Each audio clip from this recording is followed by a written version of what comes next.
Mathematical expectationৰ পৰা আহা এটা problem লৈছো ইয়াতে questionত কৈছে in a business a man can make a profit of rupees 2 lakhs with a probability of 0.4 মানে এজন বিজনেছমেনৰ 2 লাখ টকা প্ৰফিট হোৱা probability বা চান্স কিমান আছে 40% or have a loss of rupees 1 lakh with a probability of 0.6 সেই মানুহজনৰ 1 লাখ টকা লছ হোৱাৰ চান্স বা probability আছে 60%. What is his expected profit? মানে আমি expected value উলিয়াব লাগে। So, প্ৰথমতে probability distribution টো বনাই লৈছো। ইয়াতে x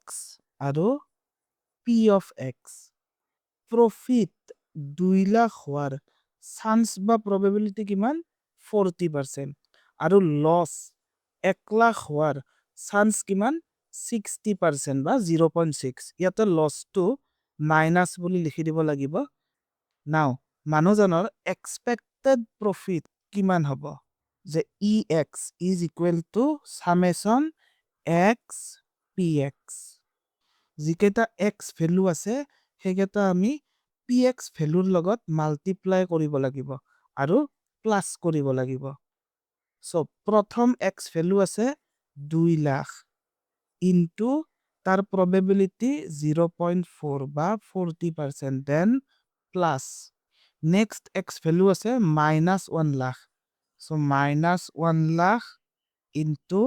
0.6 so 2 lakhs into 0.4 2 lakhs or 40% কিমান হ'ব rupees 80,000 plus 1 lakh into 0.6 কিমান হ'ব 60,000 ইয়াতো মাইনাস সিম্বল থাকা বাবে ইয়াতো মাইনাস আহি যাব so 80,000 minus 60,000 কিমান হ'ব